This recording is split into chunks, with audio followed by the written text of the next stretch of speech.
Welcome, subscribers and guests. You're listening to DoublePlusMedia News. Let's go. ABC News. Universal healthcare bill fails to pass in California. A bill that would have created the nation's only government-funded universal healthcare system died in California's assembly on Monday as Democrats could not gather enough support to bring it for a vote ahead of the legislative deadline. The bill had to pass by midnight on Monday to have a chance at becoming law this year. Democrats needed 41 votes for that to happen, a threshold that did not seem impossible given that they control 56 of the 80 seats in the state assembly, and universal healthcare has long been a priority for the party. Commentary. Yeah, don't expect much in legislatures across the country this year. It's an election year. No politician is going to take any chances, especially with a hypersensitive media Twitterati atmosphere. Everyone is looking for stories to twist into lawsuits. I personally think Republicans are going to sweep this time because people wanted normalcy, but the pandemic and Biden have worked extra hard to make sure we are in a constant state of turmoil. Thanks, buds. The Guardian. First female chess grandmaster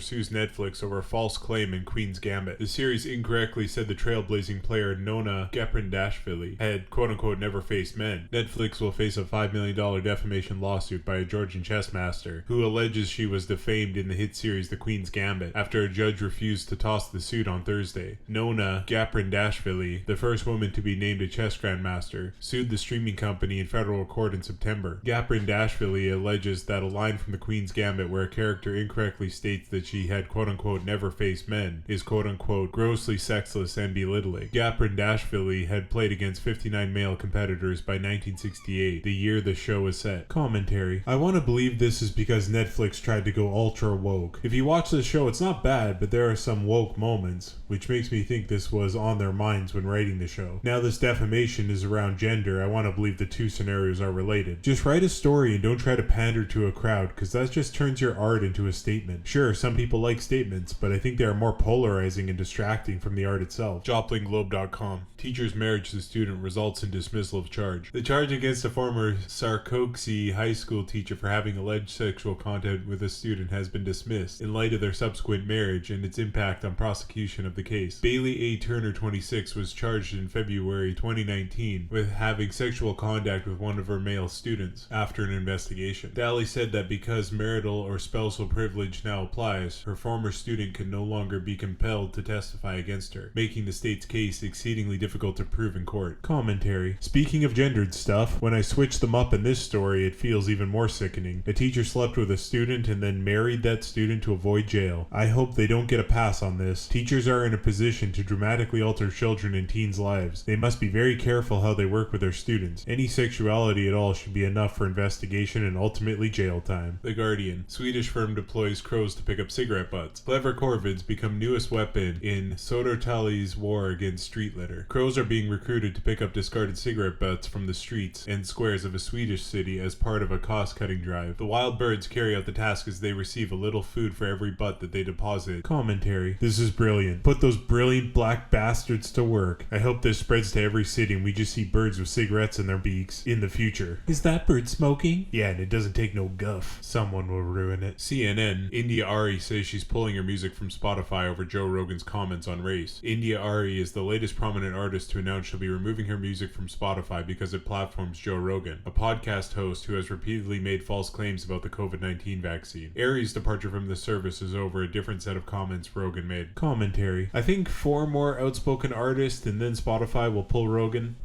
Deleted. As much as I like to think that Spotify will hold out, let's be real. Every corporate entity buckles to the woke mob, like Amazon's cheapest lawn chair. 5 stars. 6 weeks delivery. Then Rogan will single-handedly pull another service out of the ashes. Glorious Phoenix. Or we could stop this stupidity at the source and just recognize that people can do what they want. If they want to leave a platform, go for it. But don't make it a political statement every time. I hate politics forever and ever. ABC. Manchin, key Dem, says Build Back Better bill is dead. Senator Joe Manchin says that President Joe Biden's vast social environment bill is dead. Democrats scramble to rescue Biden's Build Back Better agenda. Commentary. Wasn't this a global elite thing? The Build Back Better agenda? Yeah, it's right on the IMF's International Monetary Fund's website. The focus here is going to be climate change. This is a massive global complex initiative that will never happen in China, the biggest polluter in the world. The second is the US. Good luck changing the US. And then there is India, a developing country with about 1.3 billion polluters. If the plan is top top down, I don't trust it. Grassroots and local communities is what I trust. That way we all don't walk off the same cliff. Diversify to survive, baby. CNN. 99 million year old flowers found perfectly preserved in amber suggest that some flowering plants in South Africa today have remained unchanged for 99 million years, a new study revealed. Commentary. 99 million year old flowers, folks. Life will find a way. Goes to show what a balanced ecosystem can achieve. Wait, if we can somehow turn that into a monoculture and then destroy all the other diversity around it, maybe we can glass this planet faster than expected and perish together. Fox. These are the best foods for your heart, experts say. Of course, it's a good idea to eat nutrient-dense diet year-round, but this month Fox News Digital is highlighting some foods that are especially a boon for your cardiovascular health. It's time to load up on spinach, kale, collard greens, and other dark leafy greens. This recommendation comes from Isa Kujawski, MPHRDN, founder of Me Nutrition LLC. Commentary. Hey peeps, with all this Omicron in the air, we know it's going after the heart. Heck, even the vaccines go after the heart. So it's time to start eating the dark leafy greens. Other foods include apples, olive oil, avocado, salmon, whole grains, soy and soy foods, tomatoes, and walnuts. Beans? I'm just going with the first Google search I found. So there you have it. Smash that heart button. Thanks for listening, and a double plus thanks for likes, comments, and subscribers.